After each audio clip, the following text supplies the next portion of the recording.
একটা শক্তি বা যাকে বলা হয় ইংরেজিতে এনার্জি, হয়েছে? কি বলা হয়? এনার্জি। শক্তিকে বড় হাতের ই দ্বারা প্রকাশ করা হয়, হয়েছে? তাহলে শক্তি ব্যাপারটা কি? ধরো আমি একটা বল নিলাম, দিয়ে উইকেটের ওপরে যদি জোরে আঘাত করি তাহলে উইকেটটা দিয়ে যায়, পড়ে যায়। তাহলে এটা শক্তি প্রয়োগ হলো, কারোর প্রয়োগ হলো, উইকেটের ওপর কে করলো? বল প্রয়োগ করলো, আছে? তারপরে দেখবে একটা পাটাতনে যদি একটা পেরেক রাখো, পেরেকটাকে যদি একটা হাতুড়ি দিয়ে জোরে আঘাত করো, পেরেকটা সঙ্গে কি হলে ভেতরে ঢুকে যায়। তাহলে এক্ষেত্রে কি আঘাত করছে? হাতুড়ি। কারো করছে পেরেকটা কি হলো? ঢুকে গেল, ঠিক আছে? একইভাবে একটা বাঁধ যদি আমি নিই, বাঁধ যদি নিই, এই বাঁধের এখানে যদি জলাধার থাকে, এই বাঁধটা যদি খুলে দেওয়া হয়, এটা সুইচ গেট দিয়ে খুলে দেওয়া হয়, জলটাকে তীব্র বেগে কি হয়? বেরিয়ে যায়। আর এখানে যদি টারবাইন ঘোরায় তাহলে সেখান থেকে আমি কি পাই? বিদ্যুৎ পাই, হয়েছে? এইভাবে জলবিদ্যুৎ তৈরি করা হয়। তো এইগুলো সবই শক্তির প্রয়োগ। তাহলে শক্তি হচ্ছে আমি কোনো বস্তুর উপরে একটা কাজ যদি করি, কাজ করার সামর্থ্যকে বলা হয় শক্তি।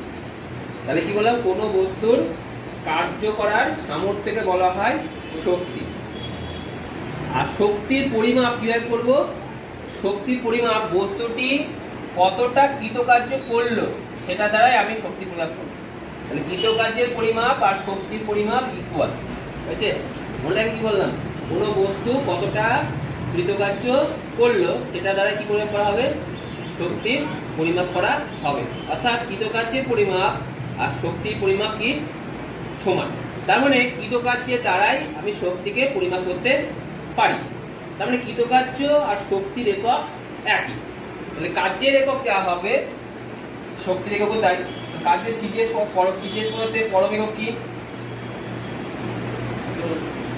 সিজিএস পদার্থের পরম একক কি? আর এসআই পদ্ধতিতে আর অভিকর্ষীয় সিজিএস পদ্ধতি কি? গ্রাম সেমি। আর এসআই পদ্ধতিতে কিলোগ্রাম মিটার। তাহলে এরও তাই, এরও কি হবে? শক্তিরও কি হয়? শক্তিরও কার্য, শক্তিরও শেষ পদে কি হবে? বলো? আর এসআই জুল, সিজিএস পরম অভিকর্ষীয়, গ্রাম সেমি, এসআই কিলোগ্রাম। কি রাশি বললে? শক্তি কি কার্য কি রাশি? স্কেলার রাশি। যেখানে দুটো ভেক্টর রাশি গুণফল কি হয়েছে? আর এক শক্তি কি রাশি দেবে? স্কেলার রাশি। কার্যের মাত্রা কি? হ্যাঁ, শক্তির মাত্রা কি হবে তাহলে?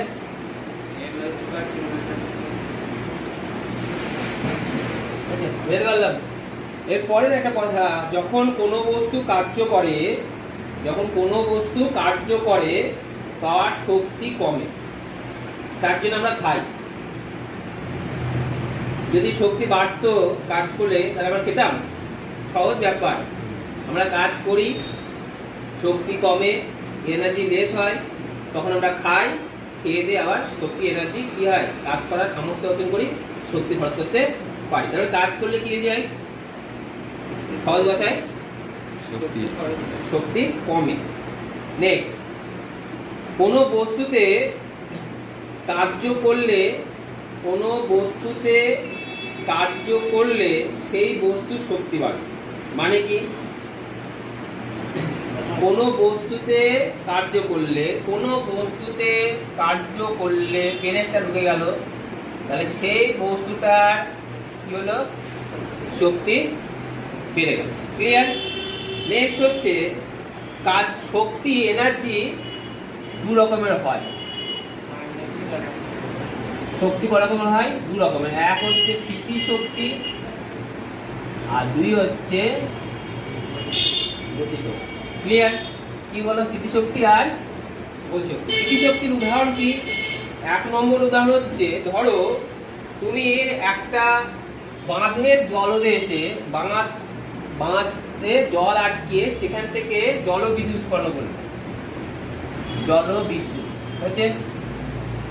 2 নম্বর উদাহরণ কি হতে পারে?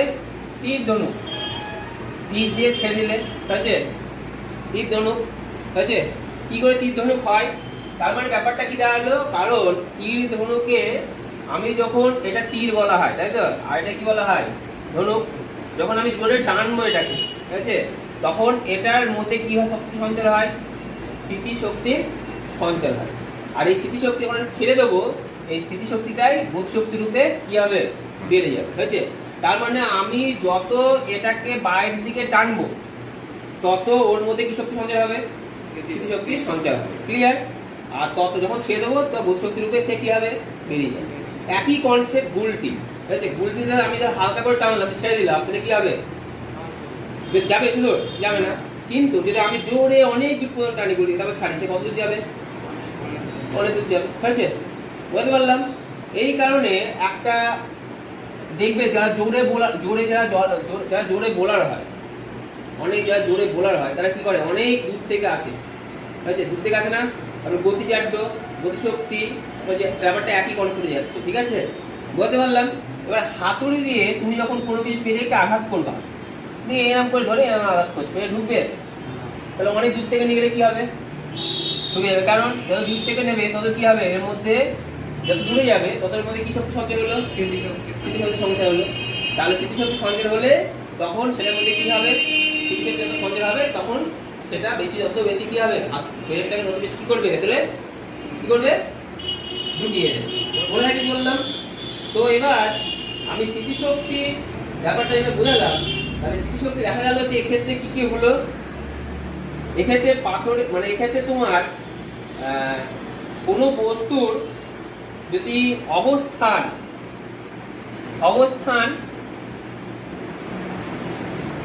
বা আকার বা দুটোই, অবস্থান বা আকার বা দুটোই, মানে কি? তাহলে আমি কোনো বস্তুর উপরে কোনো বস্তুর অবস্থান আকারের পরিবর্তনের ফলে তার কার্য করার যে সামর্থ্য জন্মায় তাকে বলা হয় স্মৃতিশক্তি। কি বললাম? অবস্থান বা আকার বা দুটোই যার জন্য যে কি হয় তার সামর্থ্য জন্মে তাকে বলা হয় স্মৃতিশক্তি, হয়েছে।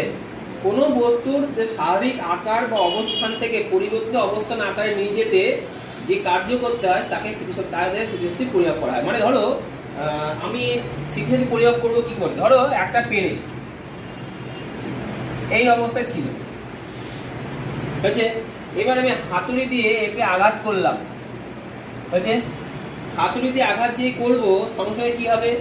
এর অবস্থান বা অবস্থানটা দেখো আগে ছিল এখানে, এখন কোথায় চলে আসবে? এখানে।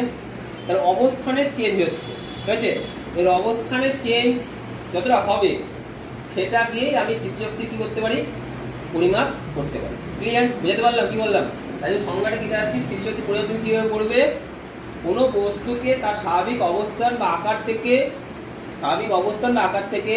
তার পরিবর্তিত অবস্থান বা আকারে নিয়ে যেতে যে পরিমাণ কার্য করতে হয় তা দিয়ে ওই স্মৃতিশক্তি পরিমাপ করা হয়। স্মৃতিশক্তি আবার দু রকমের হয়, একটা হচ্ছে অভিকর্ষীয় স্মৃতিশক্তি আর একটা স্থিতিস্থাপক স্মৃতিশক্তি। এটা কি বললাম? অভিকর্ষীয় স্মৃতিশক্তি আর হচ্ছে স্থিতিস্থাপক। স্থিতিস্থাপক ব্যাপারটা আগে পড়ে দিয়েছি আমি, স্থিতিস্থাপক স্মৃতিশক্তি। অভিকর্ষীয় মানে কি? ব্যাপারটা কি? অভিকর্ষীয় কথার মধ্যে কি আছে? কি কথা লুকিয়ে আছে? অভিকর্ষজ কথা লুকিয়ে আছে না? তো অভিকর্ষীয় মানে কি? কোনো বস্তুর পৃথিবীর অভিকর্ষের বলক্ষেত্র থেকে, অভিকর্ষের বলক্ষেত্র মানে তার অভিকর্ষ যেটা বলে, অভিকর্ষ যতটা স্থান জুড়ে কাজ করে সেই বলক্ষেত্রের মধ্যে, হয়েছে। অভিকর্ষ বলক্ষেত্রের থেকে মানে তার অবস্থানের পরিবর্তনের জন্য, অবস্থান এখানে কি পরিবর্তন করেনি? আকারের পরিবর্তন করেনি। তাহলে শুধুমাত্র কি পরিবর্তন করছি? আমি বলেছিলাম দুটো হতে পারে, অবস্থান বা আকার। অভিকর্ষ স্মৃতিশক্তির ক্ষেত্রে কি হবে? শুধুমাত্র তার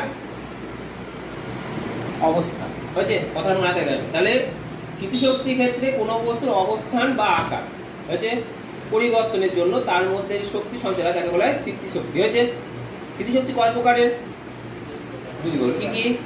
অভিকর্ষ স্থিতিশক্তি কাকে বলা হয়? বলক্ষেত্রের মধ্যে কোনো বস্তু কি পরিবর্তন করব? অবস্থানের পরিবর্তন করবো, তাকে যারা বলা হয় অভিকর্ষ স্থিতিশক্তি। যেমন উদাহরণ কি হতে পারে?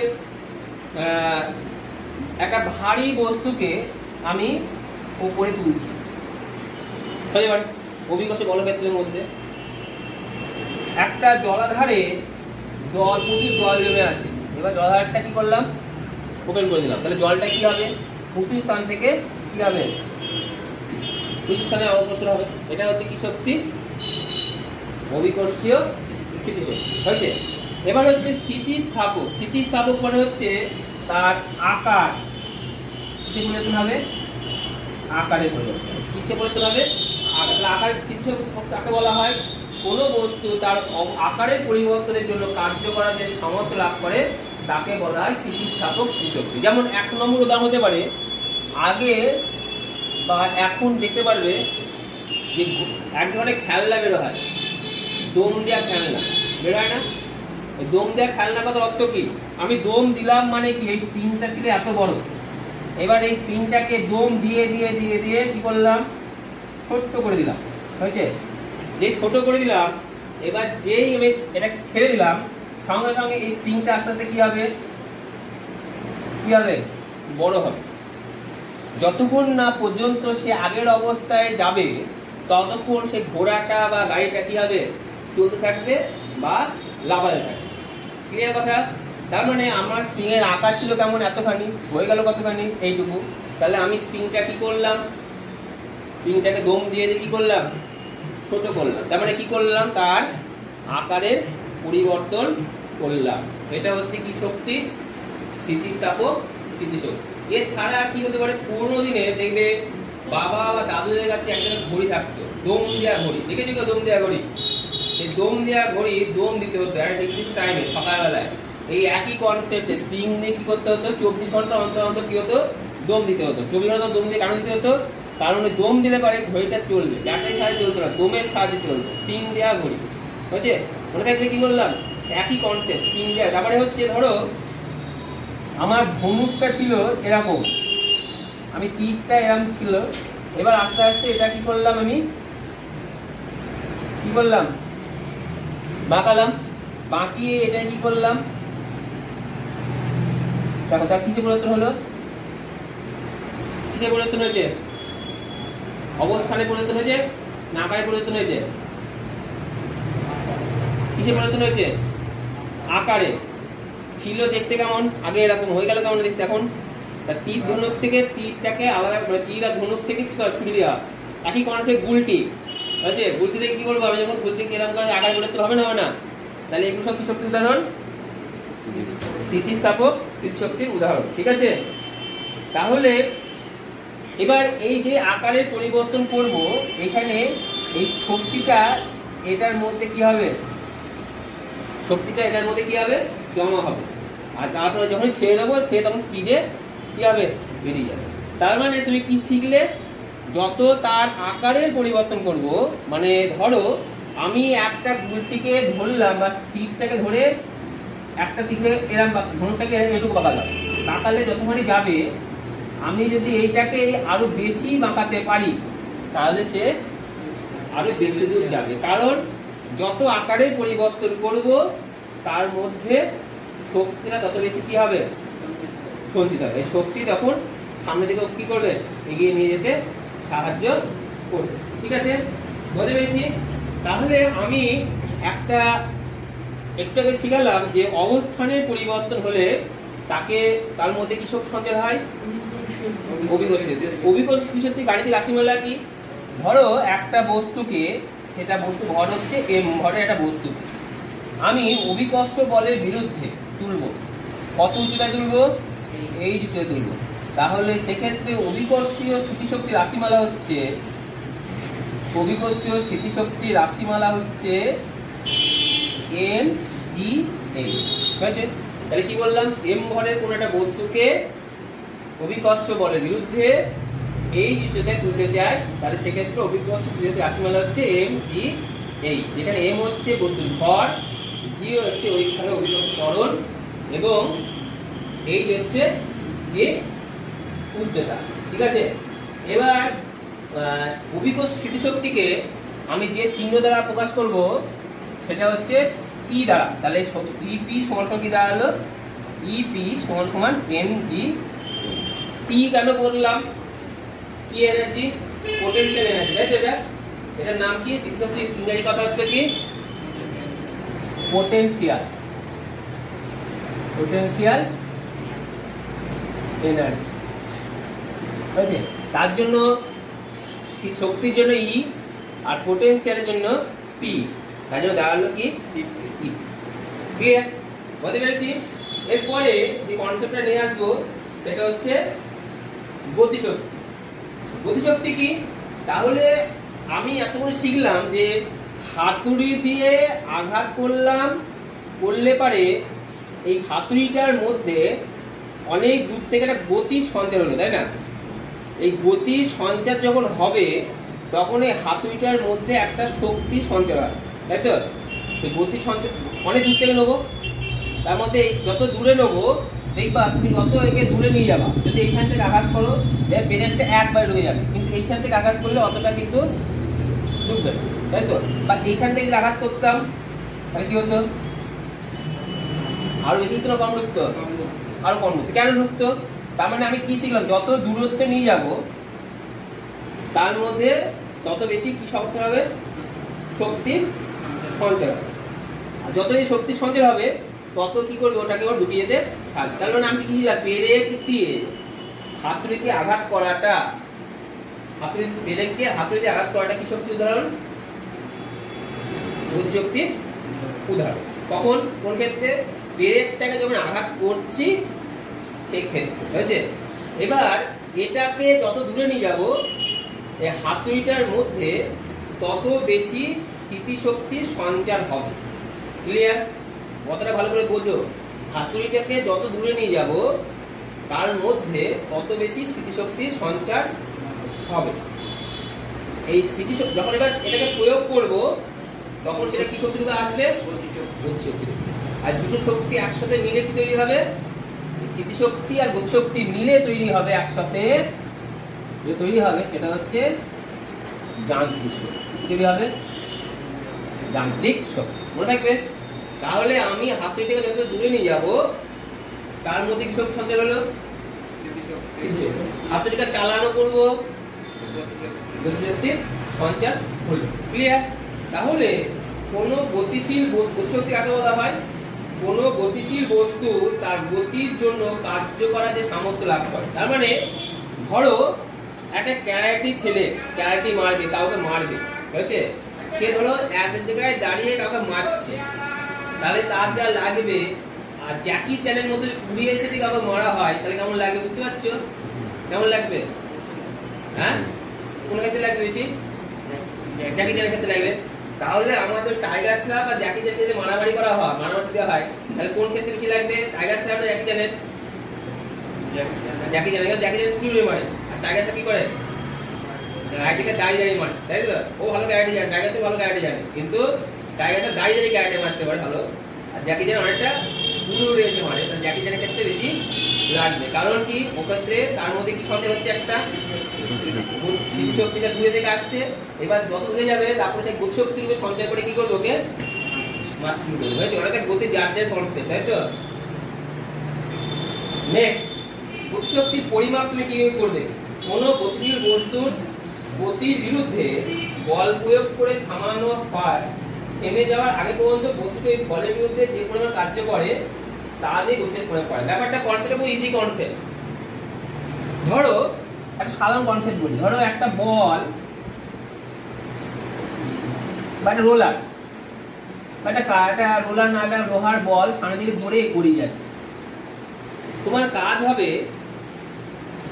এই রোলারটাকে থামানো, বুঝেছে?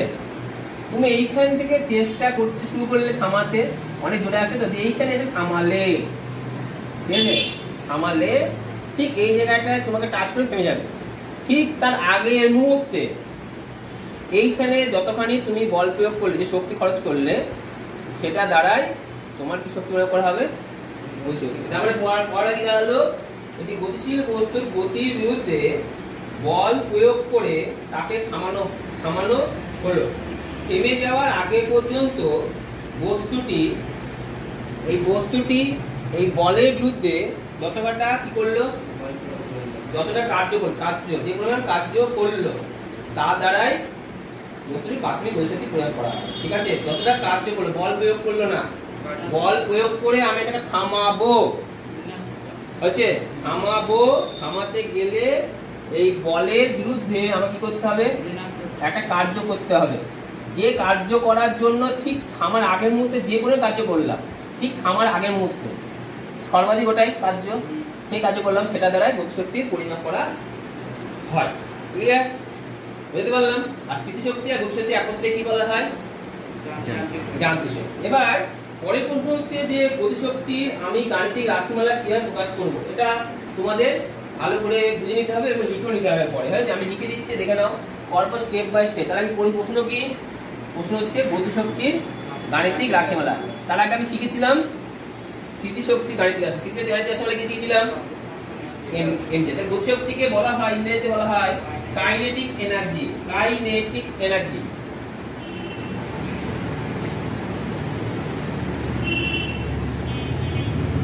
তার জন্য একে ইংরেজিতে বলা হয় ইপি। আচ্ছা, এটা কি বলা হয়? Potential energy E P. আর শক্তিকে বলা হয় এনার্জি ই। সব প্রত্যেকটা আলাদা আলাদা মানে আছে। হ্যাঁ, বুঝতে পারলাম? উল্টো পাল্টা লিখলে হবে না। এটা মানে ফিজিক্সের টার্মে যা হয় সেটা লিখলে তুমি ভালো থাকবে। হয়েছে?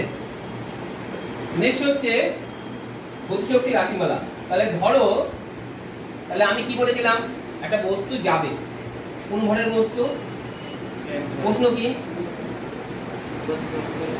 গতিশক্তি গেলাম একটু শিখালাম যে গতিশক্তি পরিমাপ কিভাবে করতে হয়। তাহলে এম ভরের একটা বস্তু যাবে, দিয়ে তার উপরে আমি কি করবো? একটা বল প্রয়োগ করবো। তাহলে লিখবো কি? ধরি এম ভরের বস্তুর উপর এফ পরিমাণ বল বস্তুর গতির বিরুদ্ধে হচ্ছে বল বল বস্তুর গতির বিরুদ্ধে ক্রিয়া করছে, তাই তো? ক্রিয়া করছে, ঠিক আছে? বুঝতে পারলাম? তাহলে এফ পরিমাণ বল ক্রিয়া করছে। এই অবস্থায় হলো প্রাথমিক বেগ কত? ভি। ধরি প্রাথমিক অবস্থায় বস্তুর বেগ কত? ভি, লিখে দিলাম। এবার এফ পরিমাণ বল বস্তুর গতির বিরুদ্ধে কাজ করছে, তার মানে বস্তুটা কি সৃষ্টি হবে? ত্বরণ না মন্দনের? মন্দন। ধরি বস্তুটি এ সমমন্দনে চলে। সমমন্দনে কি? গতিশীল। হয়েছে? সমমন্দনে গতিশীল হলে বস্তুটা কি হবে? এই জায়গায় কিছু দূরত্বে যাওয়ার পরে কি হবে? থেমে যাবে। কারণ সেটার দ্বারা আমি প্রয়োগ করলাম না যে কিছু দূরত্বে থেমে যাবে। যে আমার ঠিক আগের মুহূর্তে দাঁড়ায় যে কার্য করলো, সেটা দ্বারা কি করা হয়? গতিশক্তি প্রয়োগ করা হয়। সেটা সূত্র লিখবো। তাহলে সমমন্দনে গতিশীল। ধরি এটা দূরত্ব কত? তাহলে এ দূরত্ব অতিক্রম করার পর বস্তু কি হয়ে গেল? থেমে গেল। হয়েছে? অর্থাৎ অন্তিম বেগ কত? অন্তিম বেগ 0। ক্লিয়ার? এখন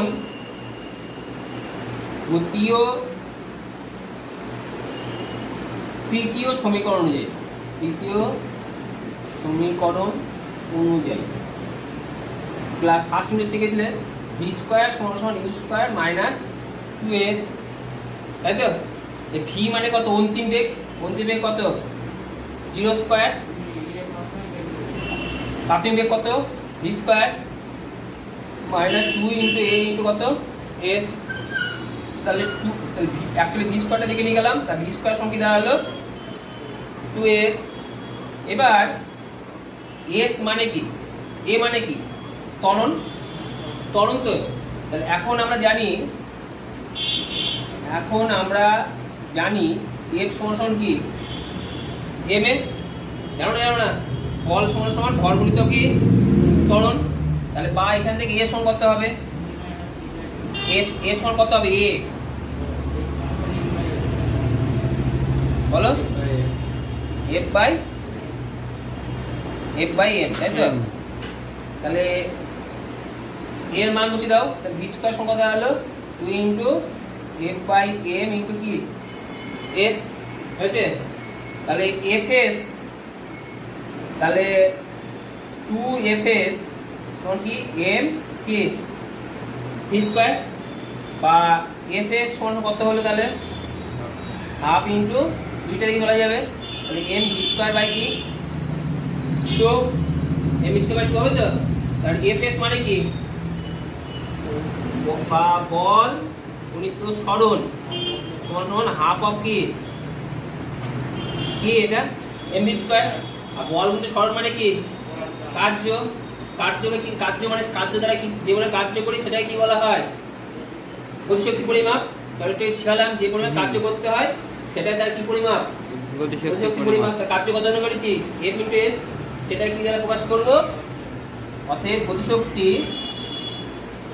সমান কি লিখবে বলো হাফ অফ কি এম ভি স্কয়ার, সেটা কি দ্বারা প্রকাশ করা হয় গতিশক্তিকে কি দ্বারা প্রকাশ করা বললাম ই কে সমান half of M V square. ঠিক আছে, গতিশক্তি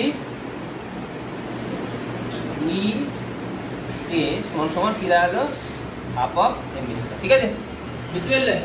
তাহলে এই হচ্ছে তোমার থিওরি হচ্ছে। এবারে তাহলে আমি দুটো সূত্র শিখলাম, এক অভিকর্ষী শক্তি ইপি পোটেনশিয়াল এনার্জি এন্ড গতিশক্তি কাইনেটিক এনার্জি ই কে সমান half of M V square. তাহলে এখন এই দুটো শক্তির সাহায্যে অঙ্ক করবো, কিছু অঙ্ক দেখিয়ে দিচ্ছি, দেখে নাও। তাহলে শক্তি ক রকমের? দু রকমের। কি কি? পোটেনশিয়াল এনার্জি আর কাইনেটিক এনার্জি। পোটেনশিয়ালকে E P E K, EP সমান এমজিএইচ, ই কে সমান হাফ অফ, এই দুটো মনে রাখতে হয়েছে। তাহলে পোটেনশিয়াল কখন হয়? বস্তুর অবস্থান, তাই তো? অবস্থানের পরিবর্তন হলে পোটেনশিয়াল। আর কাইনেটিক কখন হয়? বস্তুর আকারের, তাই তো? কি বললাম তো? হ্যাঁ হ্যাঁ না সরি ভুল বললাম। বস্তুর অবস্থান আর আকারে দুটো পরিবর্তন হলে কি হবে? পোটেনশিয়াল। আর বস্তুর যদি গতির সঞ্চার হয়, মানে বস্তু থামাতে হয়, কোনো গতির বিরুদ্ধে বল প্রয়োগ করতে হয়, মানে একটা বস্তু যাচ্ছে তার বিরুদ্ধে বল প্রয়োগ করে বস্তুকে থামাবো, সেটার দ্বারাই বস্তুর গতিশক্তি পরিমাপ করা হয়। ঠিক আছে, তাহলে স্থিতিশক্তি আর গতিশক্তি সম্বন্ধে কনসেপ্ট আমি দিয়ে দিলাম। এবার তোমার